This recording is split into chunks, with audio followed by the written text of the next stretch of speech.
I'm Evan Horback, Olympia artist, featured on Arts Walk cover this month, and I'm a collage artist, drawing, painting, mixed media. I do a lot of stuff with book covers and history. My family and I moved out here 4 years back, and yeah, Olympia is such an interesting place, right? We moved here sight unseen, and it's one thing to visit Washington or visit Seattle, but when your first experience of the Pacific Northwest is Olympia, you have a lot of sorting out to do to figure out where you live. So I think for me, wanting to understand Olympia and our new home changed the course of my artwork quite a bit. I used to spend a lot of time on hyper-realistic charcoal drawings. I used to do portraits and tools and things that were gritty. When I came to Olympia, I think I was very curious about Olympia's do-it-yourself culture, about the music scene. After living in rural New Hampshire and then living in a small city, I was eager to figure out what's on people's mind and how do they live in Olympia. And so first couple months I just spent a lot of time walking through town, and I was just interested in how people live and how they survive and how they thrive and what are people's priorities. So it was all very curious. So I used to just collect things on my walks, and very oftentimes I found used books, used magazines, old stickers, just the things you'd find on sidewalks or on corners in our neighborhood.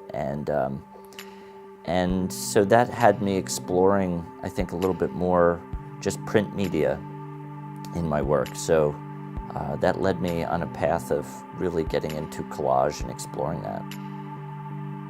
With collage, I rarely find one image or one thing that I exactly want, because I don't know what I'm looking for exactly. And sometimes I have the experience of being really excited, like maybe this kind of interesting image of this woman here, that might interest me at first. See how she's depicted and what she's wearing. And if I cut into it or I chop it up, and then I discover that there's something else on the back that's equally or more interesting. And I think collage is like that, right? There's this element of control and uncontrol.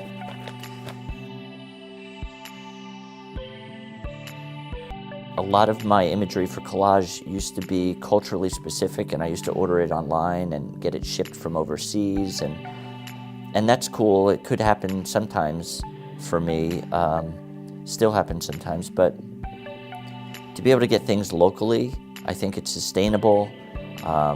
As much as my studio might look like a mess, I feel like most of this was headed for the trash pile anyway. So I like working with pre-existing, reclaimed materials, whether it be wood or old books or old magazines, and being able to get it locally, getting it in town, I think is I don't know about righteous, but it feels better about just giving something a second life. Parts of this I found at the farmer's market. I think this was a box of apples, and I found these lines, and I believe this was like a handle from an apple box or something. So, and then this is tape from like spackling, and yeah, you just find different things, and when you put them together, you see if they have their own conversation, or they kind of drastically change the meaning of what it originally was.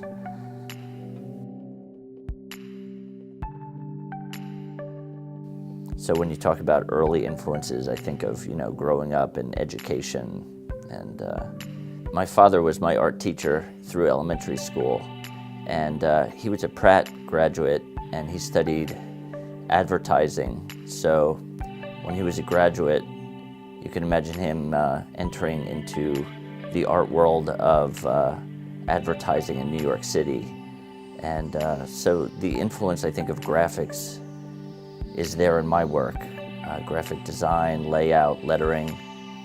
And I think when he started in that field, he saw it as super competitive, less artistic, and I think he saw it as sexist also. So he left advertising and he got into teaching, which is kind of ironic because I also got into teaching, and that's what I used to do before my time as a studio artist. I worked in Philadelphia, I worked in New York, I taught art. When I work and when I organize my work, I can see a lot of the sort of formulas and the layouts and the stages of instruction in some ways come out in my work.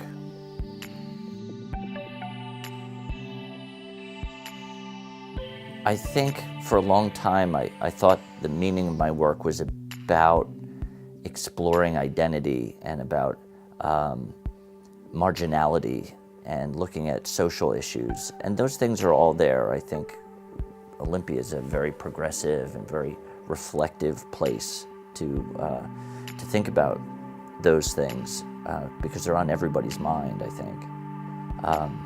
But for me, more recently, I've tried to respond more to the artifacts that I've collected, the things that I found at the free pile or the library sale or at a yard sale, and then just respond to the things that have been remnants of some historic culture that we live in. And so I think now I'm a little bit less engaged with concepts and more engaged with materials. And I think as I unpack them and I alter them and I cut them or I could paint over them, they become less and less about the origin of what they once were, and they become something different. And so if I start with an image that I find, it may have some meaning or some sort of I may have a guttural response to that. But I think as it becomes altered, it becomes more and more personal for me, then it becomes saturated with possibility.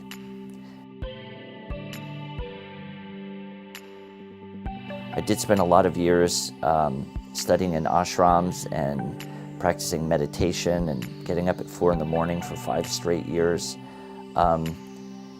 So there's part of me that really likes to minimalize the type of stimulus that I'm engaging with while I'm working. I try to be really mindful and conscientious of what I'm drawn to. And when I'm working, when I'm cutting, when I'm getting messy, it's a mix of both really eager and fervent, kind of like, you know, the mental experience you would have of being in a competitive sport. And other times it's about watching yourself and just seeing how your body's relating with the materials, how they stack, the composition. I think the ritual is important to me, the ritual of working regularly and sometimes for long hours, and the ritual of getting into that creative, mindful space.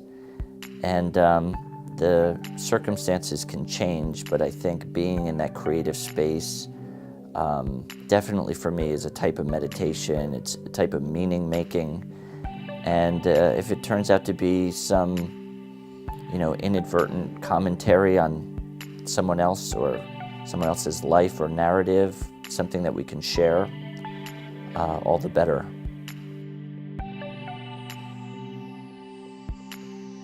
Being on the Arts Walk cover is, yeah, it's a cool feeling. It's nice to be recognized and encouraged. And the piece that's featured on the cover is called Street Love. And originally I made it as a homage to Olympia. And the majority of the images and items that were found, that are in that collage, were things that I found downtown specifically. And part of the reasoning is I felt like after spending all this time downtown and just thinking about who's going to see it and the people that live downtown and how Olympia tries to really care and recognize the services that are needed for downtown. And so I wanted to recognize what goes down on the streets in Olympia, and it can be a complicated topic. And I think wherever you stand on that, you know, most people, they have love for downtown Olympia, and so that that piece is called Street Love. I think it's just recognizing that a lot of who Olympia is happens downtown, and we need to work together, you know, to bring each other up.